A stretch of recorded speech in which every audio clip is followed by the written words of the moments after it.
திமுகவின் முன்னணி பேச்சாளர் திரு சைதே சாதிக் வந்துள்ளார். அவர் அன்புடன் வரவேற்போம். வணக்கம் சாதிக். வணக்கம். கிளம்பி வந்துட்டாங்க.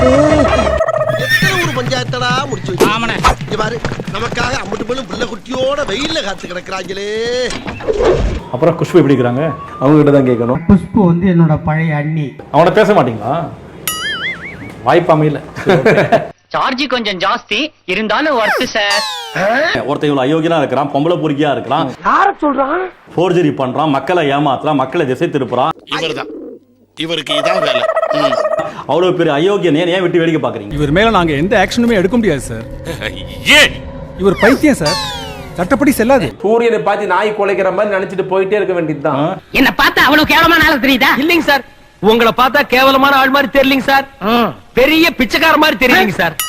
ஆமாங்க சார். சீமான் என்று சொன்னாலே ஆபாசம், அசிங்கம், அவமானம், காமம், கேடுன்ற பொழுது எதை நம்பிக்கையில அவங்க பின்னாடி போறாங்கன்றத அவர் பின்னால் சென்று வாழ்க்கையை தொலைத்து கொண்டிருக்கிற ஒவ்வொரு தம்பிமார்களும் சிந்திக்க வேண்டிய விஷயம். என்கிட்ட உதவின்னு வந்து கேட்கறவங்களை வெறும் கையோட திருப்பி அனுப்புற பழக்கம் என்கிட்ட கிடையாது. ஆமா, எல்லாத்தையும் புடிங்கன்னு தான் அனுப்புவாரு. RSS பெற்றெடுத்த கள்ள குழந்தை தான் சீமான் நாம் தமிழர் இயக்கம். ஓஹோ, அப்படி வளர்ந்த உடம்பா இது? நாங்க முதல்ல இருந்தே சொல்றோம், இது பிஜேபி கள்ள குழந்தை, பி டீம்னு. நல்லா பாத்துக்கோங்க. RSS கைகூலியை பார்த்தது இல்ல, நல்லா பாருங்க. இவர் தாங்க RSS கைகூலி. இதாடா உண்மை, இதத்தானடா நான் இவ்வளவு நாள் சொல்லிக்கிட்டு இருந்தேன். எப்பொழுதுதான் பாஜக பிரச்சனை வருகிறதோ, எப்பொழுதுதான் அண்ணாமலைக்கு பிரச்சனை வருகிறதோ, எப்பொழுதுதான் மோடியின் எதிர்ப்பு தமிழ்நாட்டில் தலை தூக்குகிறதோ, எப்பொழுதுதான் பிஜேபி சிக்கல் வருகிறதோ, எப்பொழுதுதான் மத்திய தவறான திட்டத்தை சட்டத்தை தமிழ்நாடு கொண்டு வருகிறதோ, அப்பொழுதுதான் டைவர்ட் பண்றதுக்கு ஒரு துடுப்பு சீட்டு, ஜோக்கர் சீட்டு தான் சீமான். இந்த பொழப்புக்கு 4 பேர் கிகோலோ பையா அப்படின்னு சொல்லி வாய்ஸ் ஓவர் கேட்கலையா சார்? அது மாதிரி சீமான் எந்த வேஷம் போட்டாலும் அவர் RSS ஊதுகுழல் சோவும் குருமூர்த்தி உருவாக்கின கள்ள குழந்தைன்றதோட பேச்சுல தெளிவா காமிச்சிடுறாரு.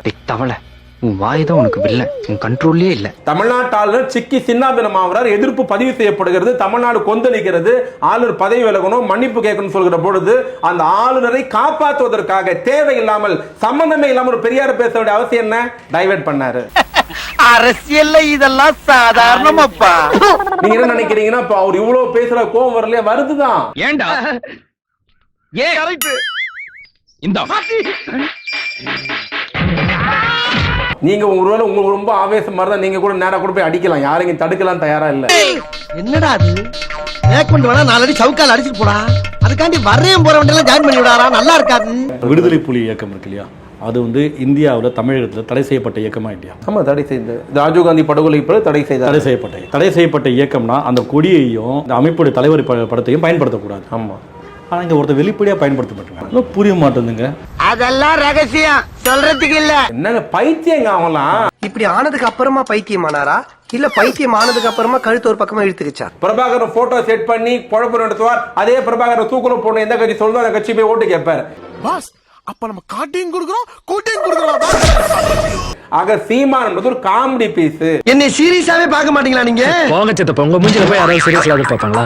ஒரு பைத்தியக்கார கூட்டத்துடைய தலைவர், ஒரு சைக்கோ கூட்டத்துடைய தலைவர். அவன் எங்க இருக்கிறான்னு அவனுக்கே தெரியாம போய் அவனை விலங்கு போட்டு அவனை கீழ்ப்பாக்கம் ஆஸ்பத்திரி அட்மிட் பண்றதுங்க தமிழ்நாடு பிழைக்கும். வேற என்ன பண்ண முடியும்? பைத்தியம் முத்தி போச்சுன்னா அதான் பண்ண முடியும். ஒரு பொண்ணை பலாத்காரம் பண்ணா அவன் பலாத்காரம் பண்ணேன்னு ஒத்துக்கிறான், அவன் பொண்டாட்டியும் ஒத்துக்குது, இந்த அரசும் ஒத்துக்குது. இப்படி ஒரு கேடு கெட்ட ஈத்திர குடும்பத்தை என் வாழ்க்கையில நான் பார்த்ததே இல்ல. அந்த பொண்ணு பாவம் கம்ப்ளைண்ட் கொடுத்து 10 வருஷமா ஆட்சியில் முடியல. சரி, இப்பயே நீங்களாவது பண்ணீங்க, கொடுத்து பார்த்துட்டு அது கடைசியில் வாபஸ் வாங்கிட்டு போயிடுச்சு. அது அவனை தூக்கி உள்ள போட்டு மிதிச்சு எப்படா சொல்றேன்னு கேட்கறத விட்டுட்டு வேடிக்கை பாக்குறீங்களே. நான் பைத்தியம் ஆயிட்டேன், எனக்கு எதுவும் தெரியாது. போலீஸ் புடிச்சா கூட மேல கேஸ் கிடையாது. பர்ஃபார்மன்ஸ் எல்லாம் பண்ண வேணாம், உன்னை பார்த்தாலே தெரியுது பைத்தியம் மூச்ச குரங்கன்னு.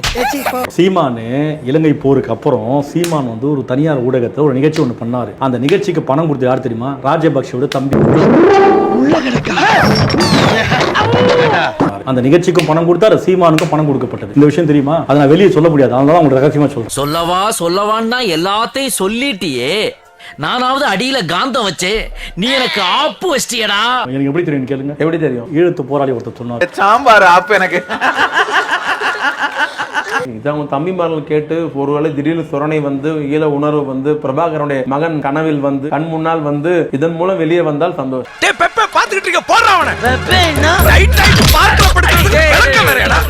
அயோக்கியத்தனத்தின் உச்சகட்டம் இது. பச்சோந்திங்க உன்னைய மாதிரி ஐயோக்கப்பட்ட விருதே தப்புடா ரோட்ல. சாரின்னு சாரி சொல்லாரா, சாரிங்கிற வார்த்தை எனக்கு பிடிக்காதடா. சாரின்னு ஒரு விஷயம் தெரியுங்களா, இந்த பிஜேபி காரங்க RSS காரங்க நிற்கும் போது 2 முஸ்லீம் பொண்ணுங்க நிற்பாங்க கூட தொப்பி போட்டுக்கிட்டு. அதே மாதிரி தான் சீமான்ட்டியும், அதே டெய்லர், அதே வாடகை. நீங்க நல்லா கவனிங்க, அவர் பேசுறதுல யார்கிட்ட பேசுறாரு? முழு பைத்தியம், அரை பைத்தியம். அது ஒண்ணு, அவர் சிரிச்சாருன்னா பக்கத்துல சிரிக்கணும். எல்லாரும் இப்ப சிரிக்கணும், இல்ல கடிச்சு விடுவேன். பேசிட்டு இப்படி பிராடி பாப்பாரா? அவரு கேள்வி கேட்டு அவரே பதில் சொல்லிட்டு அவரே சிரிக்கிறாரு, அதுக்கு 4 பேர் சிரிக்கணும். மூல கோளாறு உள்ளவ லூசு பையலா. தன்னை சுத்தி இருக்கிற எல்லாரையும் வடிகட்டின முட்டாளே வச்சிருக்கிறான். இவன் பேச்சை கேட்டு சிட்டில 1000 பேர் அழிஞ்சு போயிட்டாங்க. ஈழத்தை பத்தி பேசுகிறவன், பிரபாகரனை பத்தி பேசுறவன், ஈழத்தமிழனை பத்தி பேசுகிறவன், தனி ஈழத்தை பத்தி பேசுறவங்க, இலங்கை இந்திய ராணுவத்தை இலங்கைக்கு அனுப்பினது யார் தெரியுமா? எம்ஜிஆர் தான் போய் கேட்கிறார். எம்ஜிஆர் ராஜீவ்காந்தி கிட்ட, ராஜீவ்காந்தி அனுப்பலாமான்றாரு. எம்ஜிஆர் ஆலோசனை சொல்றாரு, இலங்கைக்கு இந்திய ராணுவத்தை அனுப்புங்கன்னு சொல்றது யாரு? பீஸ் கமிட்டியா? ஆமா, அமைதிப்பட போது அனுப்ப சொன்னது யாரு? எம்ஜிஆர். போய் ரணகலம் ஆக்கினது இவங்க. ஆனா இந்த வெக்கமே எல்லாம் எம்ஜிஆருக்கு போஸ்டர் போடுவான், மாப்போசிக்கு போஸ்டர் போடுவான். ஆனா அந்த அமைதிப்படையை வரவேற்க மாட்டேன்னு சொன்ன கலைஞரை திட்டுவான். இந்த வரலாறு எத்தனை தமிழ்மால் தெரியும்? அந்த பொது அறிவு கூட தெரியாம ஒரு 50 வருஷமா தமிழ்நாட்டில் வாழ்ந்திருக்கான இந்த புறம்போக்கு இவனுக்கு ரசிகரா இருக்கணும், செருப்பு கொண்டு அடிக்க வேணாம். இன்னும் என் இன சொந்தங்கள், உங்களால் இயன்றதை எங்களுக்கு தந்து உங்கள் பிள்ளைகளின் கைகளை வலிமைப்படுத்துங்கள். இனமாகவும் பணமாகவும் நீங்கள் தான் எங்களுக்கு, வலிமையாகவும் வளமாகவும் என் மக்கள் தான். மக்களிடமிருந்து மக்களுக்காக வந்த எங்களை நீங்கள் தொடர்ந்து ஆதரித்து வருகிறீர்கள். அது தொடரட்டும். நீங்கள் கொடுக்கும் இந்த வருமானம் காக்கும் நம் இனமானம். இலக்கு ஒன்றுதான், இனத்தின் விடுதலை. இனம் ஒன்றாவும் இலக்கை வென்றாவும் நாம் தமிழர். ஐயோ இல்லவா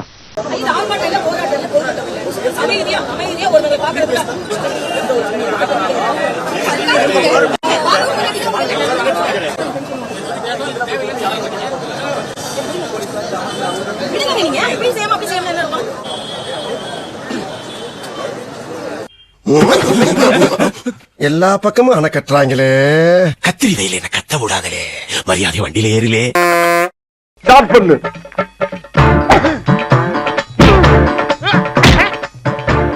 இங்கிட்டு வா. அப்படியா